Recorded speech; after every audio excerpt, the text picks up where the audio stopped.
briefly, that last point you made about if there are changes and minor breach of the contract needs to get in writing, do you have to then re-sign a contract, or is it okay to have like an add-on? Yeah, and it's a very good question, because you don't want to have to go and take advice every time something happens. The simplest position for you, and it will depend on the basis of the relationship which you have at the outset. If you have a formal contract at the outset, which creates a right to you in the event that circumstances change for whatever reason, and those circumstances change, the simplest thing to do in most cases would be to say, we're not going to exercise this right, whether it's to stop funding or to do anything else. We won't exercise this right provided that you now do this, that, and the next thing. And at its very simplest, that is, in legal terminology, that's a conditional waiver of misconduct. So if somebody does something that shouldn't have done, say, okay, we will let you do that, but, or we're not going to take action, but, then you may have done enough then to create the conditions that you need to redirect conduct. Because I think in a lot of the situations that you're dealing with, I think what you were really most interested in doing is putting things back on the rails. Because you're not looking to protect value or to protect an investment or to recover assets. So it really is a question of doing enough to redirect that conduct so that you can continue to have the dialogue and the discussion that you need with your partner to put that project back on a sound footing. And getting them to act the way that you want them to do, to be honest, is probably more important to you than the nitty-gritty of having them sign a contract, because with the best will in the world, particularly when you're dealing with far-flung jurisdictions, that might add days or weeks to your process, and days or weeks can be terribly important to you and to them. So an email would suffice? I think in many cases an email would suffice, particularly, certainly in cases where you are withholding funding or resource, because that email, you're quite entitled at that point to say, we're withholding A, B, or C until you have this sorted out, because that's the key for you. Yes? I'm just going to cut in for a second. I think where I find my question that's forming in my mind is that, you know, here we all are in different ways dealing with projects overseas. Therefore, you know, in my way of thinking, they've all got their own different legal jurisdiction over there. Here we are here, as it were, talk about creating good contracts that will be with Darfur or India or Africa, whatever. Yes. Okay?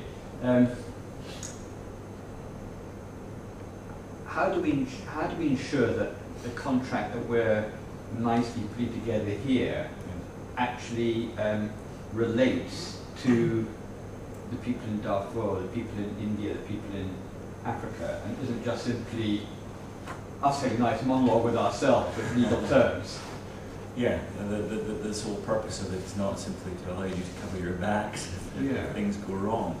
An awful lot will depend on your recipient, and quite a lot will depend on the sophistication of your recipient, because that's going to vary pretty dramatically, presumably, across the range of projects that you're involved with. And I think on that you have to accept that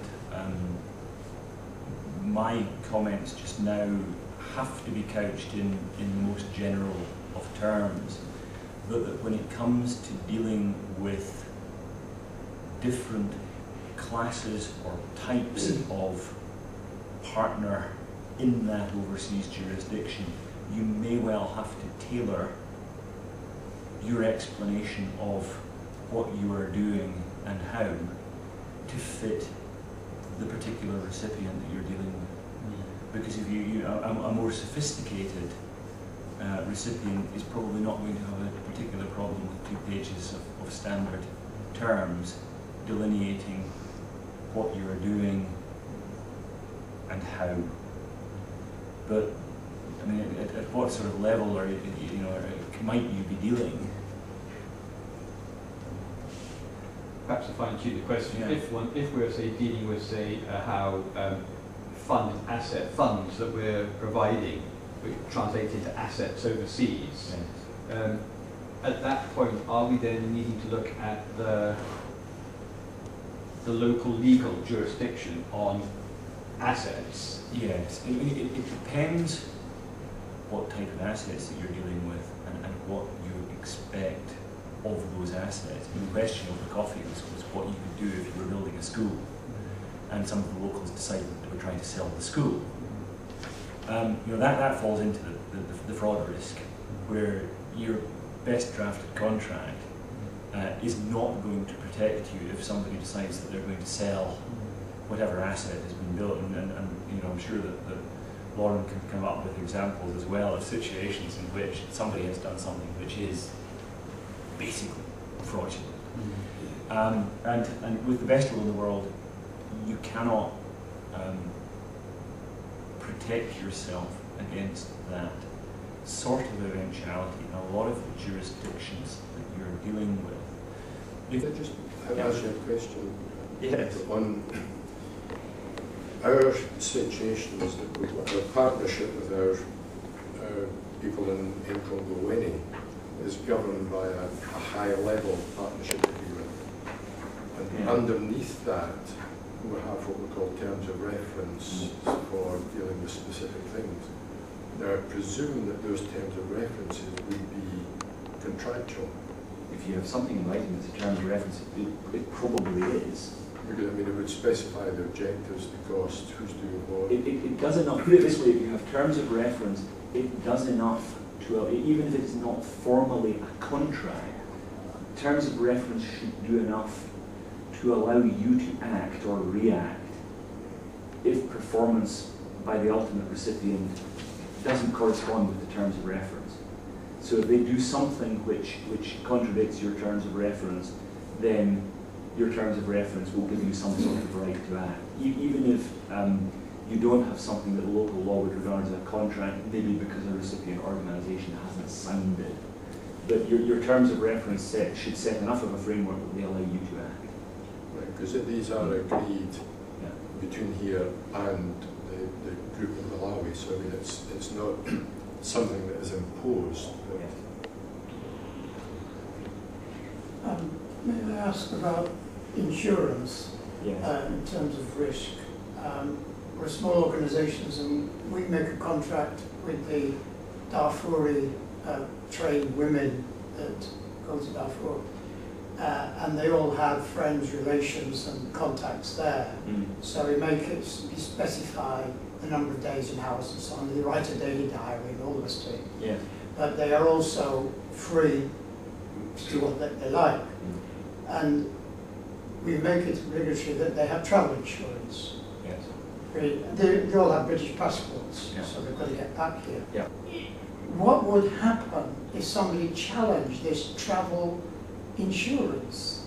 You've got two types of challenge. I suppose if you've got somebody in the working for you who hasn't taken out the insurance, if you have very clearly said that they must, Oh yes, yes, then the fact that they have not taken it out when they were meant to shouldn't mean that they have immediate recourse to you.